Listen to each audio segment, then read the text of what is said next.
بسم اللہ الرحمن الرحیم۔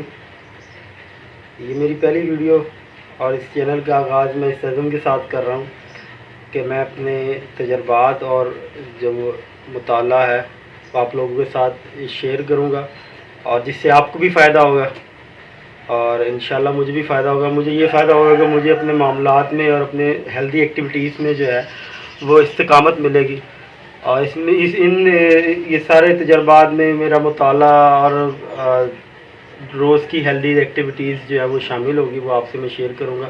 اور اپنی اس پہلی ویڈیو میں کا آغاز جو میں معاملات رسول سے کروں گا۔ معاملات رسول ایک کتاب ہے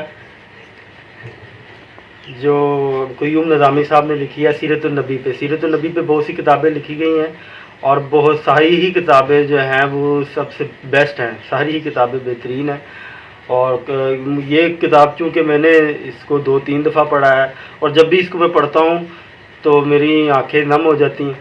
تو میرا اس پہلی ویڈیو کا جو ہے نا وہ مقصد یہ تھا کہ میں آپ کو جو ہے اپنے اس ایکسپیرینس سے جو ہے نا وہ روشناس کراؤں۔ اور یہ سب سے پہلے تو یہ کہ قرآن پاک سب سے بڑی کتاب جو ہماری بہترین اللہ تعالیٰ کی کتاب وہ پڑھنی چاہیے، اور وہ ترجمے کے ساتھ پڑھنی چاہیے۔ لیکن اس کے ساتھ ساتھ سیرت النبی کی بک پہ جو کتابیں لکھی گئی ہیں ان کا بھی مطالعہ کرنا چاہیے، اور اس کا مطالعہ اپنے بچوں کو بھی کروانا چاہیے۔ یعنی کہ قرآن پاک کو عملی طور پر عمل کرنا سکھائی ہے حضور صلی اللہ علیہ وسلم نے ایسا۔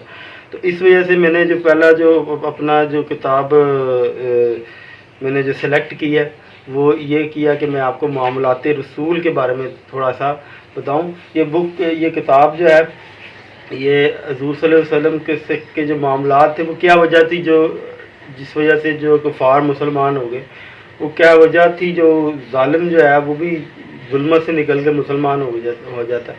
تو کچھ واقعات اس کتاب سے پڑھ کے سناؤں گا تاکہ آپ کی دلچسپی بڑھے اور اس کتاب کو آپ پڑھیں۔